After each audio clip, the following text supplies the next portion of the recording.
excited, You just can, like you you. can say. All right, so we're having fun here tonight. I know that, Something pops up, can you see? I know that there's, people that may be online, but I'm going to, hand out some stuff that we've been through before. And, I'm gonna actually go over it again because sometimes we go through things and then we forget. And I do this every week, so I'm not gonna lie, I do it every week. And this is the beginning. This is the beginning, right? Yes. This is where we start, right? I got two. Okay.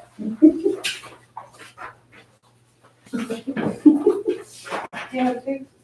With an extra. Alright. Oh, that's an awesome food thing. Okay. So, everybody got one? All right. So, and I'm gonna write on the board for those who might be online. I need to stick this over here. We're having a good time in here tonight. I'm sorry that people online can't be here because we got a new member tonight that just showed up and happened to be a friend of someone who was here, and they didn't even know that each other were coming. So, and that's the way it works. That's the way life works. Yes. If you allow it to work for you instead of trying to work against it, it will work for you. It's automatic. This is a good example. And I've never mentioned anything about men. He didn't even know I did this. Yeah, it's an amazing thing how it works. So can we check out there and see if there's one more? I've got another one right there. That's all we put.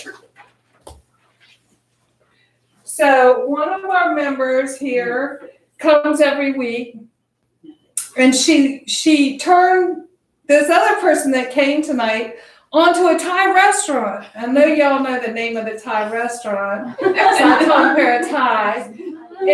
And so he came into the restaurant and I happened to be there, which I'm not there a lot anymore because I do a lot of work and a lot of other stuff. So I'm not there a lot, and I just happened to be there.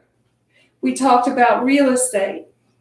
Didn't even talk about meditation, right? We talked about real estate. And all of a sudden, here he is tonight. That's how it works. If we allow the universe to work with us, it will just do it for us. But if we fight it, we're going to have a hard time. It's not going to be easy because we're fighting. But in the end, we're going to end up where we need to be anyway. You're here. You end up where you need to be anyway. That's how it works. That's how it works. So first of all, we're going to start at the beginning, the Four Noble Truths. This pen is not working. Do you need me to find one? No, I'm just going to, that just means I'm going to go through them verbally. All right, the Four Noble Truths. Number one, and actually I'm going to say it a little bit easier than this says it, because this goes into a little bit more detail, and I'm going to shortcut it. There is suffering, right? That's a truth. Everybody has some kind of suffering in their life. Is that true? Yes. So that's a truth. That's the first truth. Number two, there's a cause for the suffering. So if you're suffering, there's a cause for it, right? Makes sense, right? Number three, there is cessation of suffering. It'll stop. It's not going to last forever. Any suffering you've had, it hasn't last for eternity, right? It's going to stop. Always does. And number four, there's a path that leads to the cessation of suffering. There's a path that stops it. Automatic. If you do, and it's 8 things that you have to do. But if you do those 8 things, your suffering will automatically stop. Boom, done. It happens every single time. So when you forget to do it, that you start suffering. Mm-hmm. And it's really very easy. They're not hard things. You don't have to go look for them because you have them all inside. So the Eightfold Path, here we go. The right understanding. The right understanding is that there is suffering. We just went over it, right? We went over the right understanding. So you got to have the right understanding. You got to know that there is suffering, there's a cause to the suffering will stop, and there's a path that leads to the stopping of suffering. So how do you do that? The next thing is you got to have the right thought. So the right thought is staying in this present moment, right?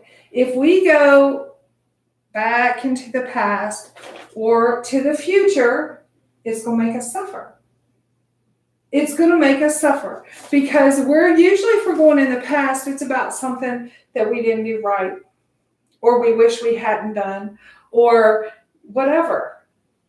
You go back there, it's going to create suffering, or you miss somebody that you're not with anymore, or whatever. It creates this suffering. It'll tick you and grab you and take you back into that place that doesn't exist anymore.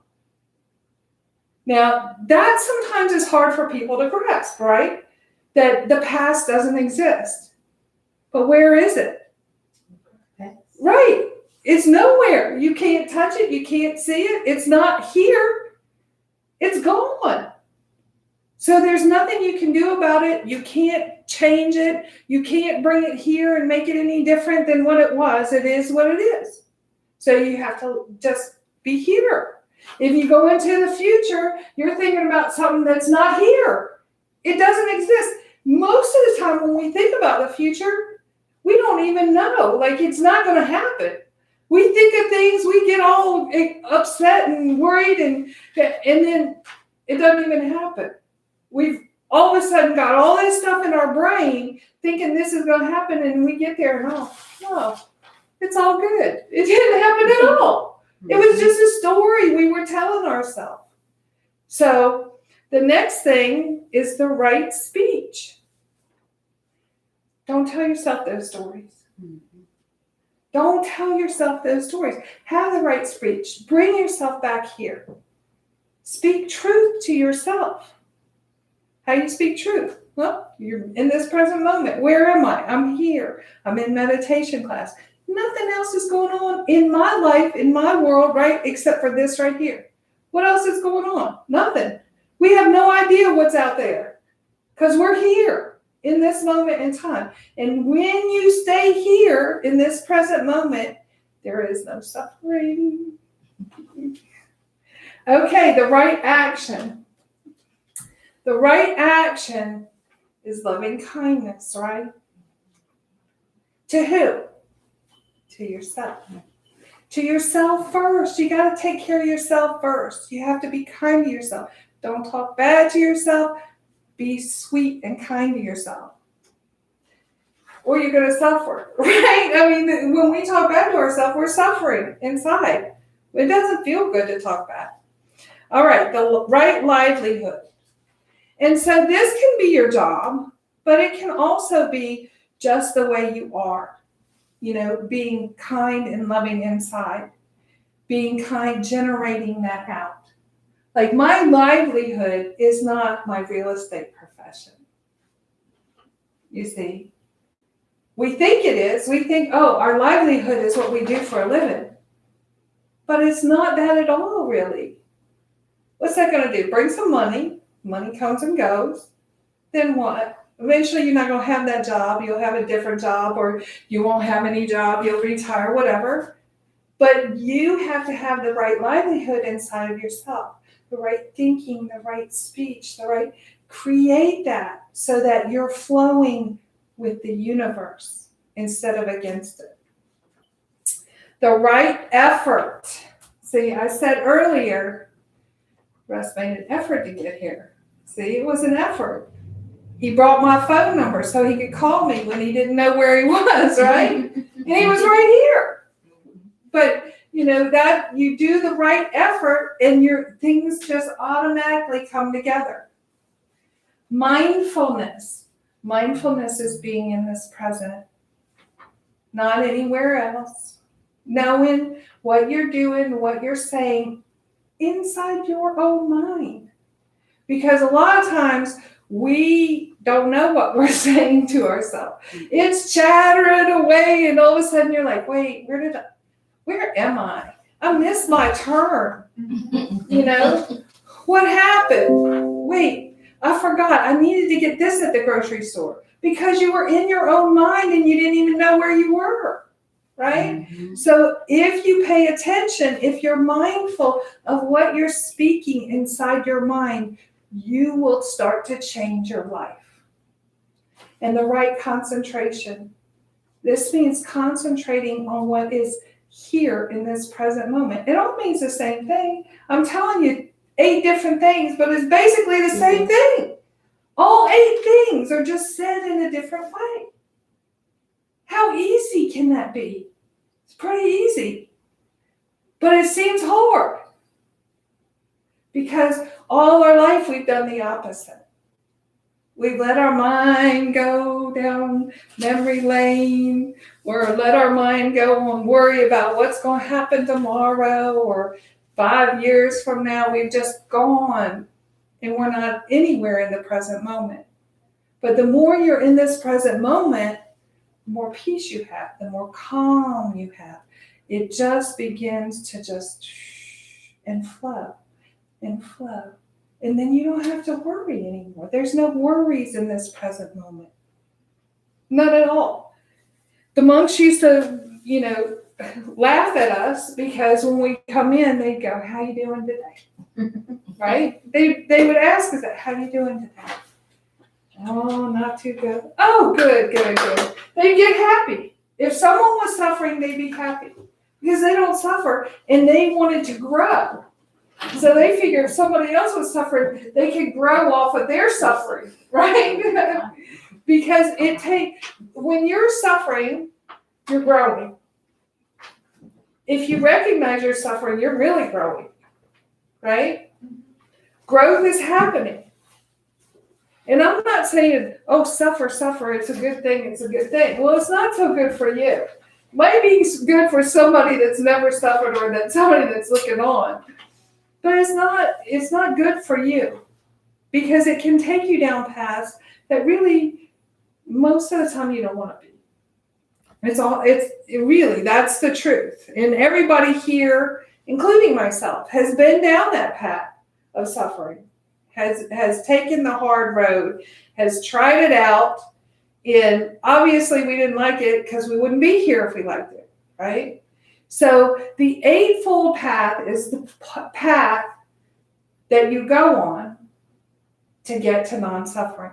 And all it is, really, is being in this present moment. In this now present moment. Our mind will wander even when we're here. Even when we're all here in the same room, our mind starts to tick, tick, tick, tick, tick, tick, and go somewhere. Bring it back. Know that that's happening. If you know it, then you can do something about it. If you don't know it, what are you going to do, right? You have to realize, my mind just took me somewhere. Let me bring it back. You don't have to go, "Oh, you're so stupid. Why did you do that? Why'd you let your mind go? You were right here." Don't go through that. Don't criticize yourself. You're on a path. Just stay on this path. You don't have to veer to the right or to the left. And if you do, it's all right. Take the next turn and get back on. It's no big deal. I've been doing it a long time. So I don't suffer because I've been doing it a long time. But it requires practice.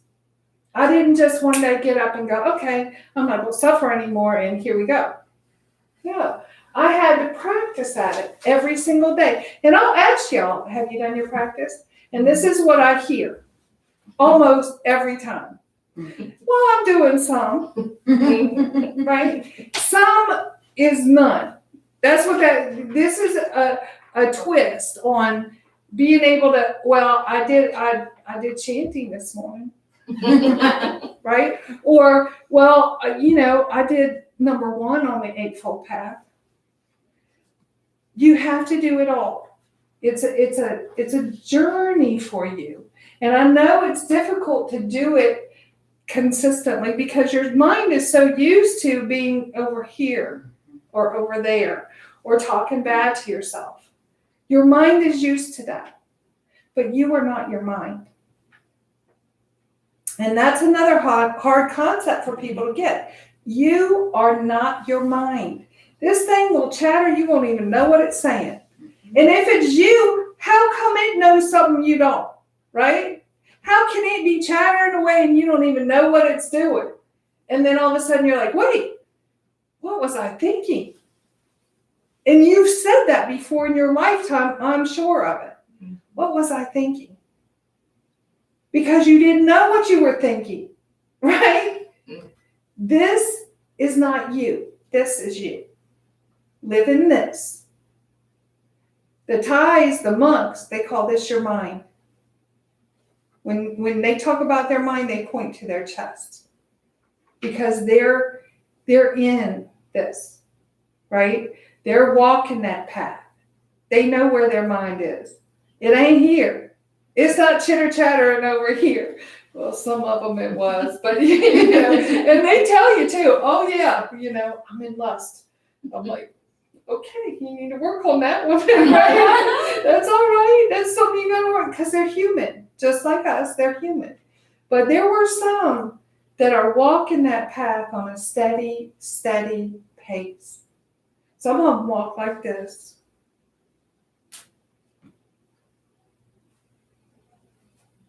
They walk out of the room, they walk out of the room just like that, mindfully.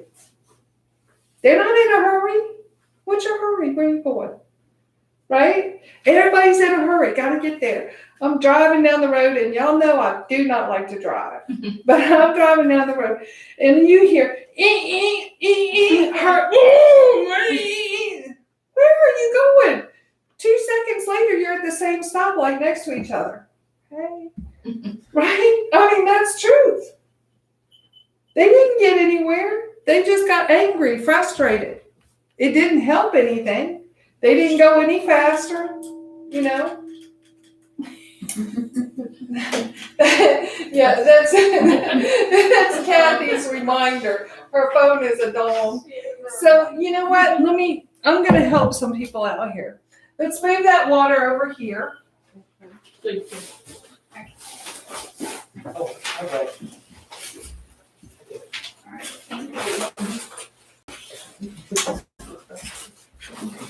And then I'm going to make space on that wall so y'all can sit against the wall and be comfortable.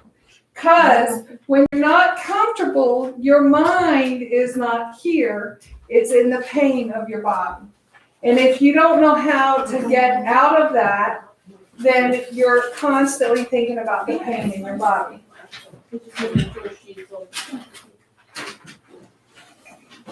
So that's why I'm doing a move around, because I want people to be able to relax and not to be thinking about, oh, this hurts or that hurts.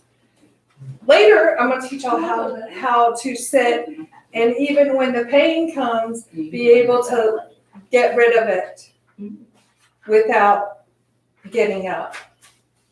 It's a process. See, we're taking baby steps, right? Baby steps. So we're gonna do samadhi tonight for meditation. I teach 2 different kinds of meditation. I teach samadhi and vipassana. Samadhi is where you follow your breath, or you use a chant, or you use a word, or you use a mantra to keep your mind in the present. Vipassana is where you realize that your breath is here, but you don't have to follow it. You're just here, just here, just here.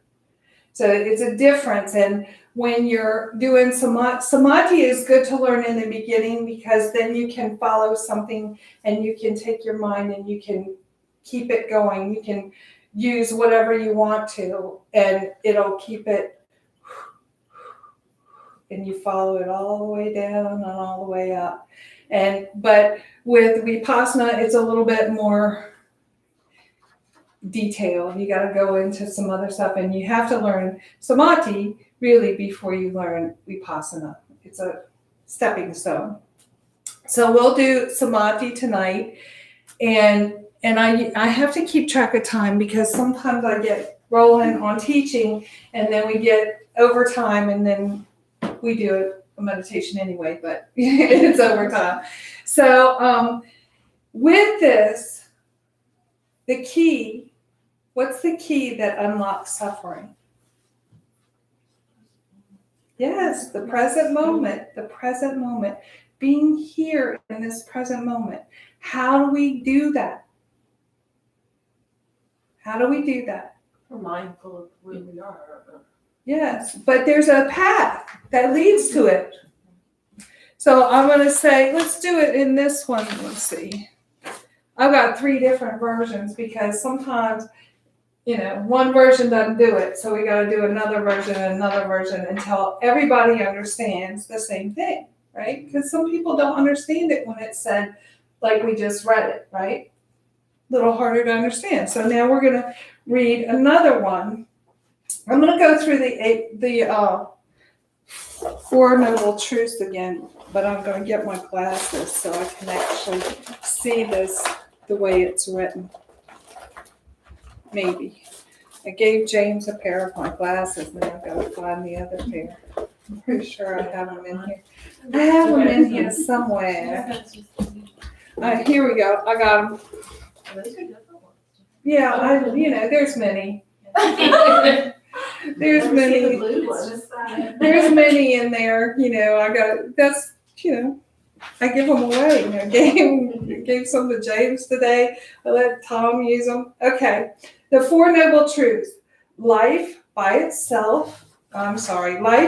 imperfect nature is unstable and basically unsatisfactory due to the potentiality of stress, conflict, and frustration. Okay. As opposed to stability and complete happiness. So life, as we're taught, as we know it, is unstable. It's uncertain. We get frustrated with it, create suffering, right? This distress is caused by a special kind of thirst, the greed and attachment arising from delusion in not seeing the true nature of reality. Okay, so I'm going to break that down a little bit more because we get stressed out over things that we can do nothing about. We're like, oh my God. Can you do anything about it? If you can, you would, right? But if you can't, what are you going on about? Let it go. See, the famous saying by the monks, let it go, let it be. That's what they'd say.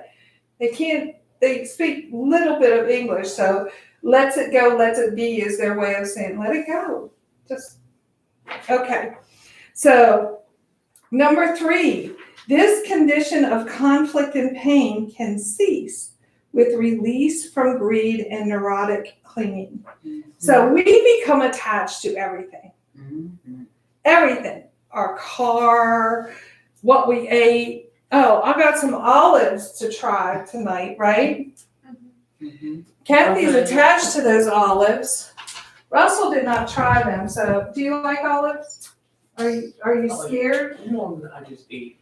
Okay. So he's like, I'm gonna. He's like, oh, I'm gonna come here and I'll- But those olives are so good. Everybody is like, some people say they taste like cheese. Some people say they taste like butter. I thought they tasted like a little like butter, but they're just olives and garlic. That's it. And so, but when you taste them, see, it's deceiving. We think there's something more in there. We can't rely on our senses, right? Because they're deceiving. What you see isn't always what you see. What you hear isn't always what you think you hear. What you taste isn't always what you taste. We thought that they had cheese in it. It doesn't have any cheese. It has olives and garlic. See? Don't deceive yourself. Be truthful inside yourself. Good lessons, right? These are good lessons. So you have to not cling. My point before I got to that point was we attach to things. We attach to everything. our husbands, our wives, our girlfriends, our children, our, you know, I'm not saying don't love them. That's not what you can love. I love everybody in this room with all my heart. I do. Y'all know it. You know, I do things and normal people wouldn't do, right? Normal people wouldn't do. I got out of the hospital and went to Massanutten, Yep. you know, because I had a retreat to do, because I love y'all. And I knew the retreat was going to change some lives, right? So we do what we know in our heart is truth, not deceitful. The hospital was deceit for me. Wasn't a truth. It wasn't nothing wrong with me. They wanted me to go in there. I didn't want to be there. I'm like, no, you can let me out now because there ain't nothing wrong with me. I'm going to the mountain, right? This is how life is. We have to, don't cling to things that aren't worthy. There's nothing worthy of clinging except for my peace. I'm not going to let my peace go for anything, right? Because I'm going to stay in balance. I'm going to consistently take care of myself so that I can be in this peaceful, what we call ubeka in Pali, balance. Not up here all happy, not down here all sad, just in peaceful balance, in mindfulness, in staying in this. It really is rhythmic, you know, like the world, the universe has a rhythm. Our core has a rhythm. It all works together. But when we throw it out of balance, that's suffering. It's all together. We just don't see it because we've been taught so many different things in this world. We've been taught how to suffer, and we've been taught well how to suffer. We've been taught not to use our mind here, but to let this run our life. But in reality, when you use this, everything just whoo, right?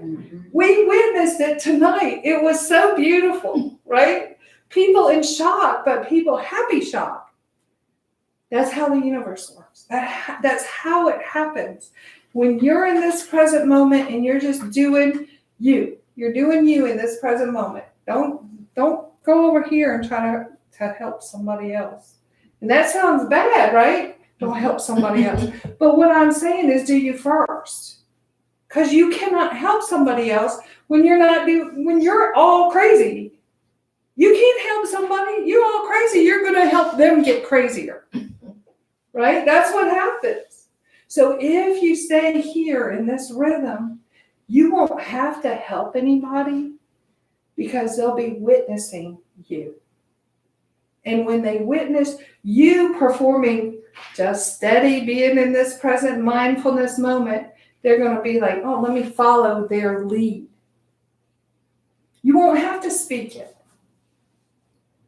They'll be like, let me watch what they do so I can do it. You know, this is how it works. This is truly how it works, see? And then all of a sudden, they're at a teacher. Right?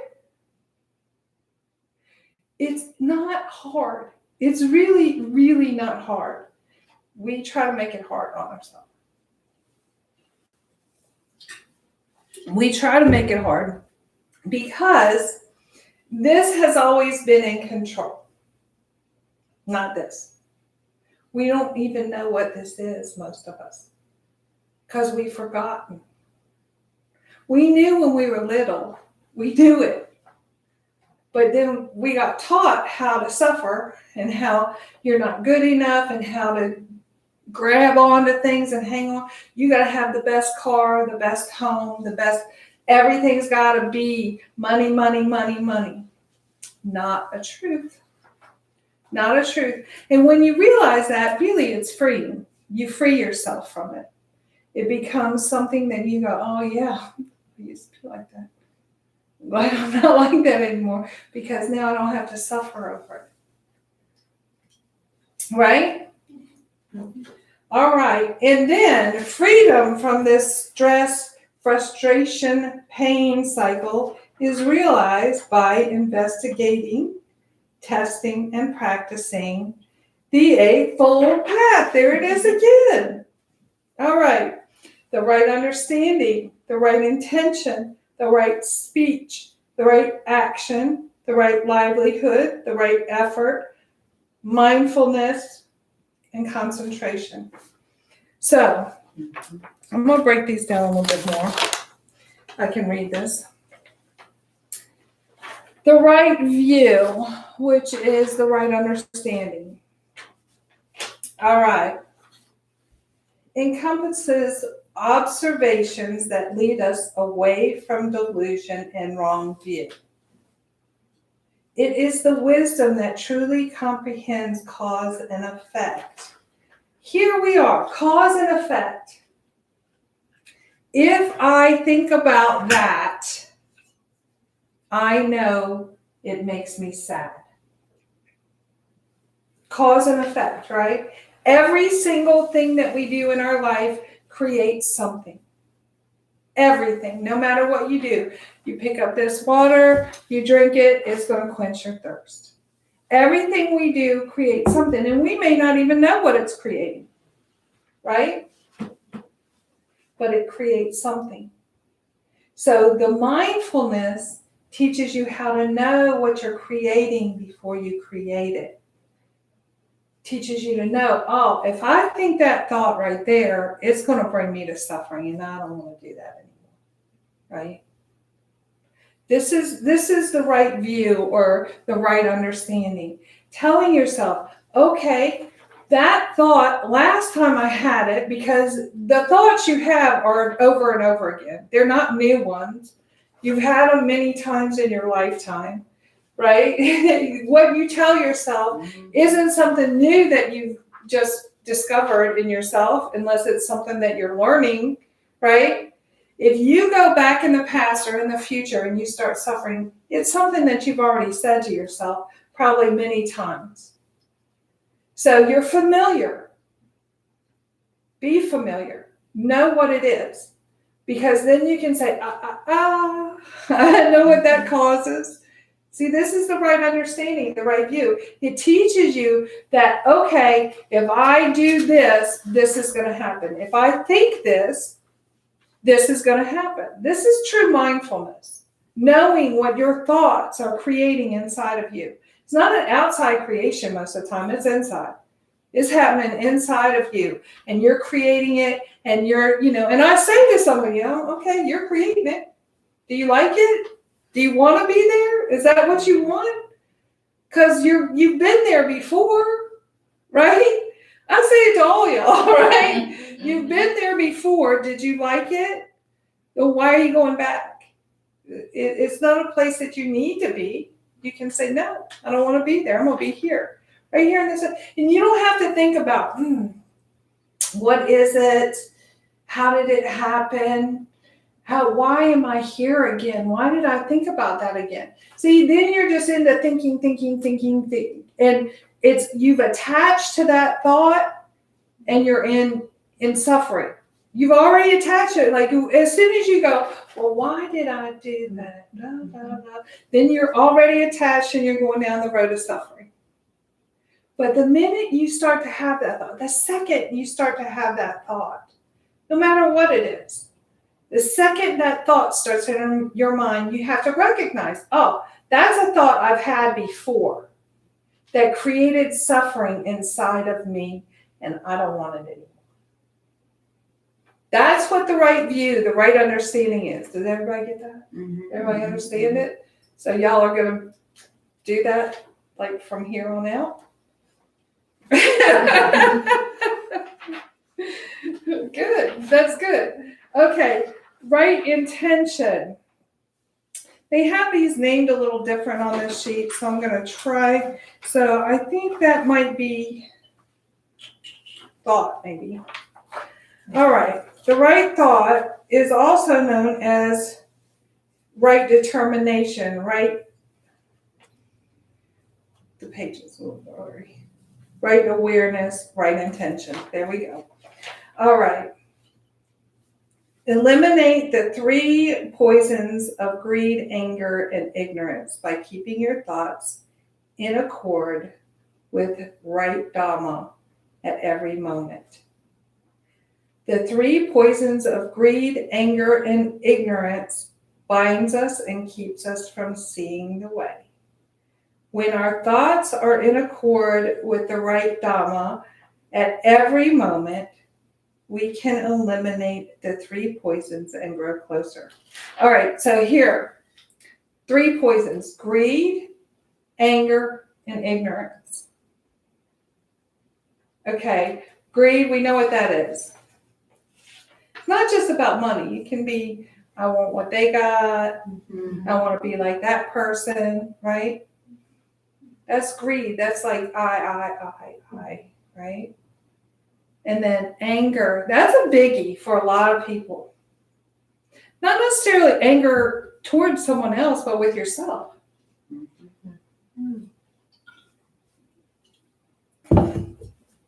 If you're angry with yourself, where are you?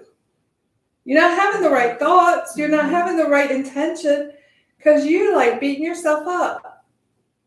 And a lot of people do that a lot. So, and then what's the third one? Ignorance. So what is ignorance? Not knowing. Having knowledge and not using it. There it is. There it is. That's exactly what it is. So if you're in that, you're having knowledge, you don't use it, you're going to suffer. If you are angry at yourself, you're going to suffer. Right? These are all, it sounds so simple, doesn't it? It sounds simple, doesn't it? It's just like easy peasy. But we get so wrapped up in outside of ourselves and not in this present moment. It creates all this stuff inside of us. Also it's being aware that all three of them are really the poison. It's like, I never think greed is a problem, but then as you're doing it, boing, boing, boing, boing, all these things that are, because I don't think I'm a greedy person. I don't think that I want the best house or that, I'm content with my 8-year-old vehicle and my clothes from Goodwill. But then, boy, it's a deeper. Yeah, it's deep. Very deep. It is deep. Like, It is deep and good. See, Kathy had a little epiphany there. And so this is truth. See, this is the truth. We're speaking truth tonight so that we can have this knowledge, right? And once you have the knowledge, when you use it, it turns into wisdom. That's how you get wisdom. You have a bunch of knowledge and then you use it and it turns into wisdom. Okay, then the right speech. And by the way, I want to say thank you, Tina Gon. Thank you. He's a monk in Thailand. And he sent me this. He sent me this because it's easy for, it breaks it down. All right. Right speech is wholesome verbal karma and also refers to 4 of the 10 wholesome actions. There are 4 kinds of good speech. Words of truth. These are words that are true, honest, and not deceitful. Words of compassion. These are words that are kind, soft, and give others confidence. Words of praise. These are words that encourage others and bring them joy. And words of altruism. These are words that help and benefit others. But these are also the things that you need to say inside yourself. And I know without any doubt in my mind whatsoever that y'all are beating yourself up, right? And you're not speaking this to yourself. You don't have a problem speaking it to other people, right? You don't have that problem. The problem is speaking it to yourself, right? I know this. Without a shadow of a doubt, I know this. So you need to practice speech, speaking kind words to yourself, being truthful to yourself. See, this is important because this is how you get out of suffering. But you have to do it for yourself. I've said many times, if I could do it for you, y'all would be already there. But I can't. I can only give you the tools, but you actually have to use them. So, and when I say, are you practicing? This is what I mean right here. And I'll make a copy for everybody. I know that I have given everybody a copy, but I will do it again because this is important. It's core. This is the core of non-suffering. Once you get this down, it's a breeze. It's a cakewalk. You can just go through life in this present moment and not worry about all the stuff you're worrying about, right? All right. Right action is behavior that is right and is accord with the truth, is wholesome. Did I read this already? No. Bodily karma, which includes 3 of the 10. Yes, I did. 3 of the 10. No. Oh, it was 4 of the 10. This is 3 of the 10. Mindfulness, wholesome actions, not killing, not stealing, and not engaging in sexual misconduct. So a lot of people go, but I'm married. Well, then it's not sexual misconduct, right? It's not. Even if you're not married, if you're with a partner, it's not sexual misconduct. But even, it can be, even if you have a partner, it's the intention behind what you're doing. Mhm. If it's a control mechanism, if it's Yes. to cause pain, or Yes. it's to cause pain Yes. by withholding or whatever it is. Yes. That Yes. that in itself, it's just not, there's a lot of meat Mhm. underneath it. Yes. Yes. I mean, It is. It's a big deal. You have to be mindful, and in the mindfulness, you have to be having the right speech, the right thoughts, the right view. See, it all plays a part. And even with that, even having celibacy, there's deep in there too. If there's resentfulness that I'm doing this, Yes. or whatever, it's the heart intent behind. Mm-hmm. Exactly. Yes. True. All right. Right livelihood. Right livelihood refers to right occupation and right way to make a living. Having a moral profession in life is extremely important because most unwholesomeness comes from doing things that are harmful to others and ourselves.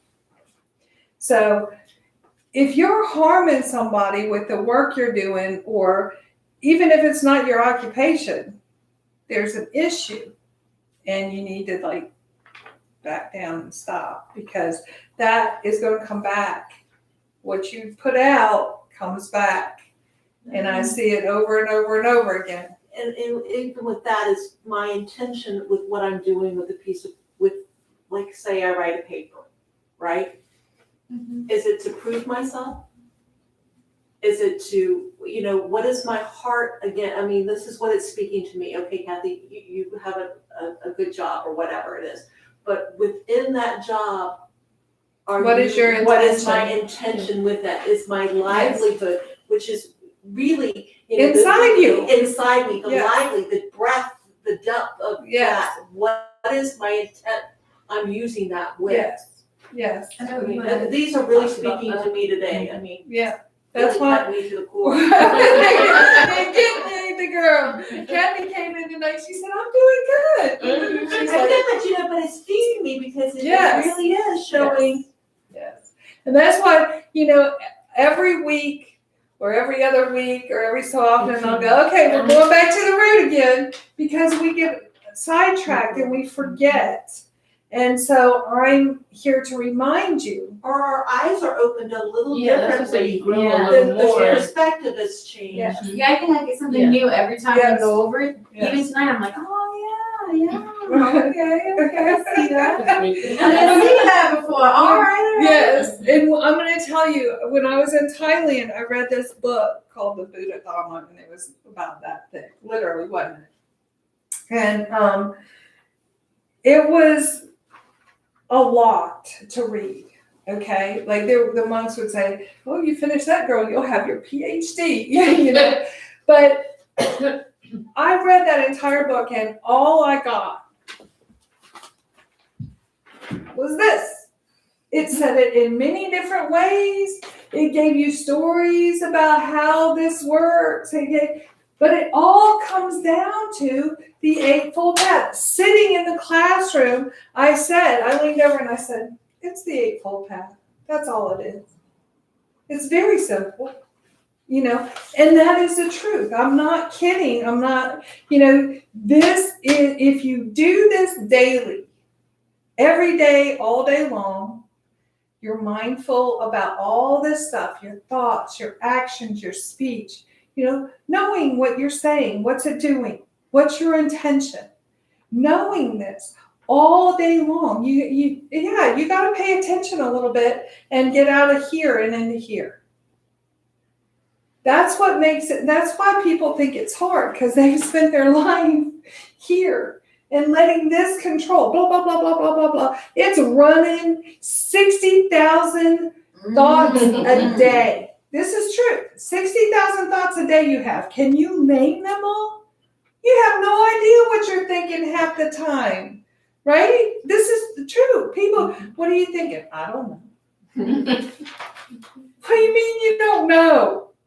This is true, right? It happens all the time to everyone, all the time. Pay attention. Be here, not here. Very important. All right. Right effort is also known as right diligence, right skillful means in caring for the Dhamma. It means that we should move in the direction of truth and courage and diligence. The 4 right efforts to prevent unwholesome states that have not yet arisen, to end unwholesome states that have arisen, to develop wholesome states that have not yet arisen, and to strengthen the wholesome states that have arisen. Okay, so you have unwholesome thoughts. The unwholesome thoughts are the ones that lead you to suffering, right? Mm-hmm. So you have to recognize those and prevent them before they actually take over. That's what that's saying. And then bring in some good ones, right? Bring in the good, wholesome thoughts that create loving kindness inside of you. Metta, right? That is where you need to be. That's the right effort. You got to make it, or you're going to be, you know, driving down the road and suffering, you know, turning down that road that leads you to the place you don't like to be. Nobody likes to suffer. I don't think. Does anybody like that? No? Okay. I was just making sure. All right. Right mindfulness. Right mindfulness is also known as true contemplation. It means to have a mind that is pure, aware, and does not give rise to unwholesome thoughts. It is contemplating the right path. There are 4 applications of the right mindfulness. They are contemplate the impurities of the body, contemplate the suffering of feelings, contemplate the impermanence of the mind, and contemplate the non-self of phenomena. Okay, these are deep, so let's go one by one, because you may not know what I'm talking about, so I'm going to explain it. And you may, I don't know. All right. Impurities of the body. So we know that the body is not going to last forever. From the minute we're born, we are dying. So if we cling to our body, I'm not saying don't take care of your body. It's a vehicle. Sorry. It's okay. I'm not saying don't take care of your body, because it's the vehicle you're driving while you're here, right? You got to take care of your body.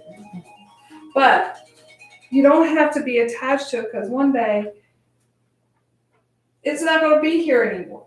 It's going to be gone, right? Sometimes people's bodies aren't movable. They become non-movable while they're here.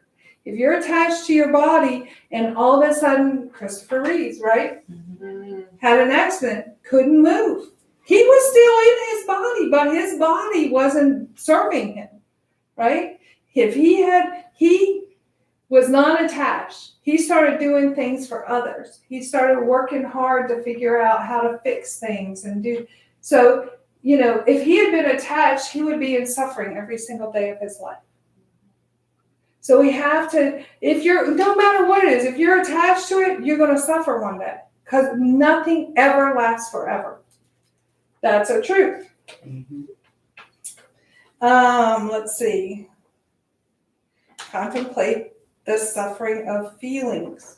So that's just what I was talking about. You have a feeling. I feel this, right? I feel like, oh, I'm in love. I feel that. That's a feeling. But one day you may not be. One day that person may go. Or I love my car. I'm attached to my car. That's a feeling. But one day that car may get in an accident and not be here anymore.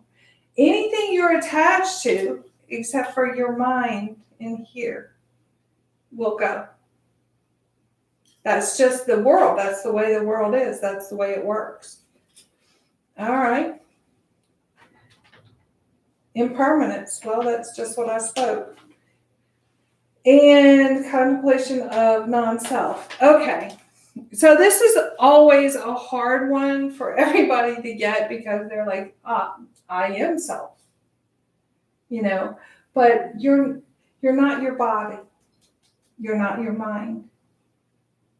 Right?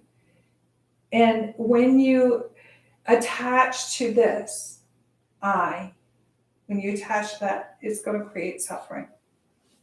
It's going to create suffering 100% of the time, because you become more important. And see, I say take care of yourself and love yourself, but don't attach to yourself and don't be the one important, right? Sounds like a contradiction, but it's really not. You take care of yourself in a loving and kind manner without attachment to, oh, I need this and I need that, and they need to give me this and they need to give. That is self. Non-self is metta inside your heart. Does that make sense? Yeah. All right. Concentration, right? Meditative concentration is using samadhi to focus the mind and settle the distracted body so we can better cultivate ourselves. True samadhi is not merely a matter of sitting in meditation. It also is developing and exploring our inner capability.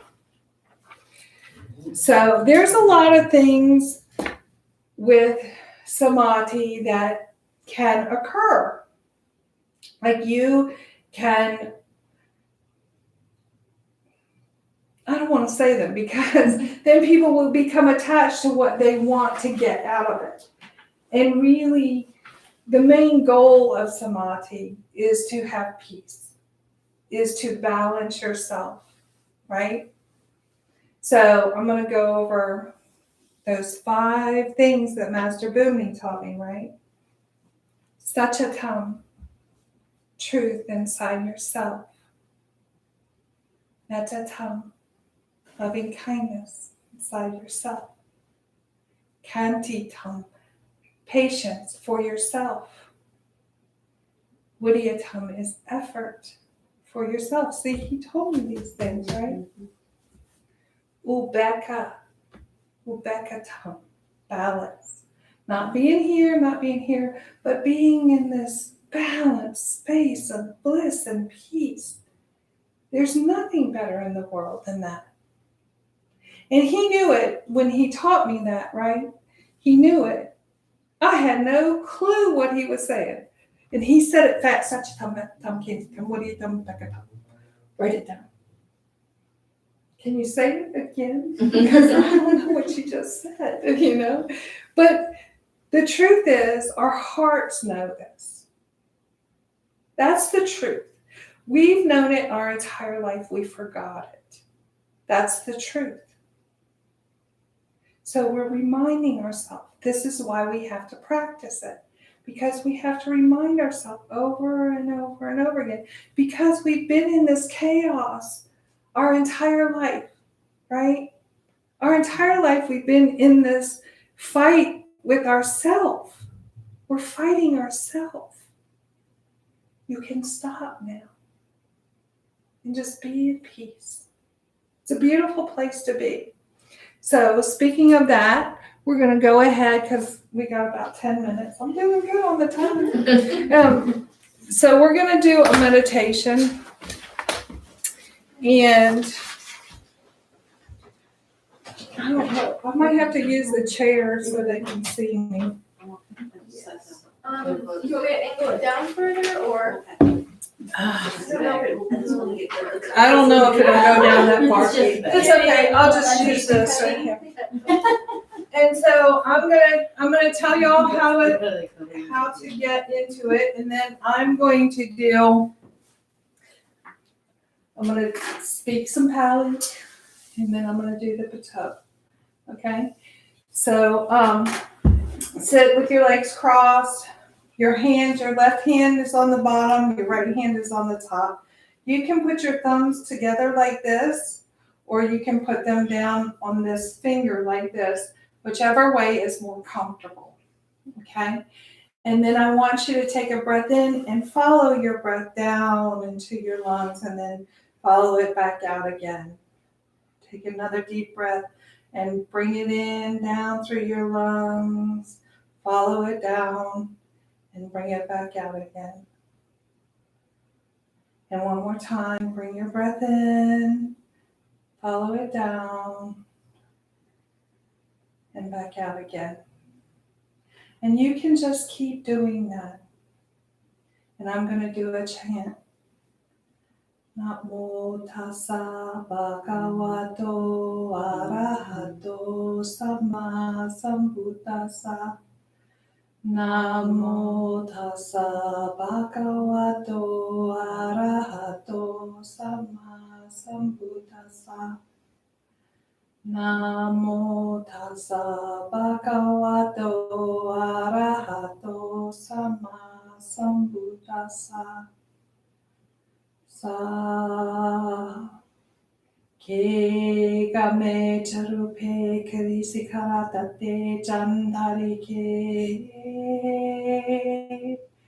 uimane. Ti perate jakame taruana hakane. Ke hawatum ikete Kuma jayantu diva shalatala visaninya ka kantapananta didanta Shanti ke yang muniwana wachatam zata ume sunantu Dhamma savanakalo ayam pantam ta Dhamma savanakalo ayam pantanta Dhamma savanakalo ayam pantanta.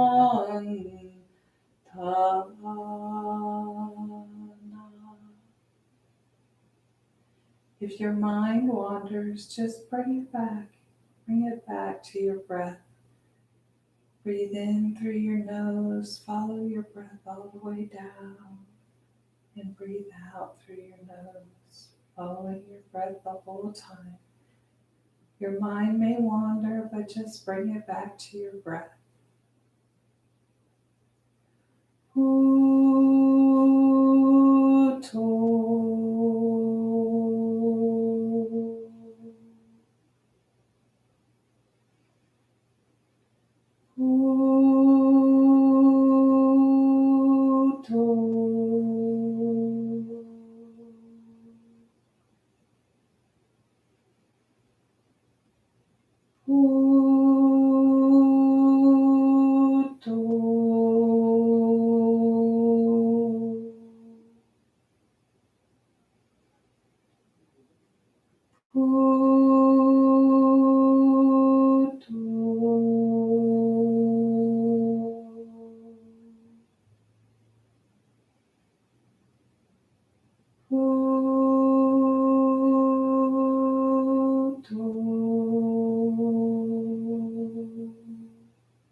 Metta ceto vimuttaya,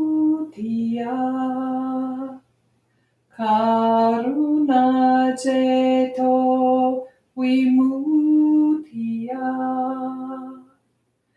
mudita ceto vimuttaya, upekkha ceto vimuttaya.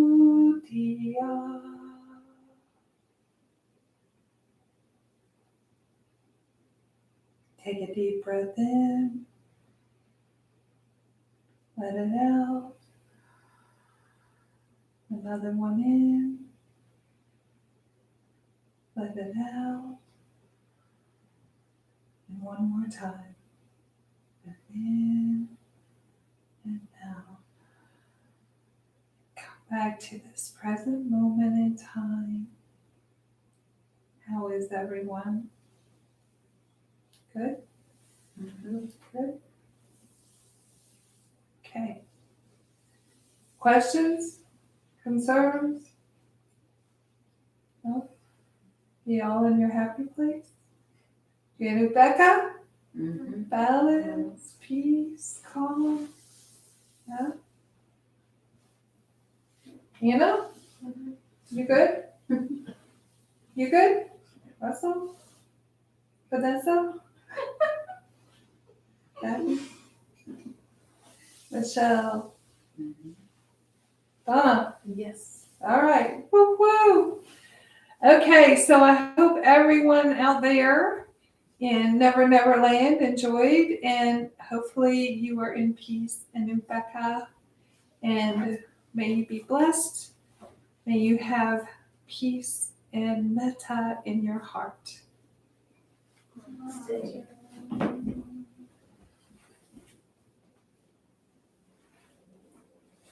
All right.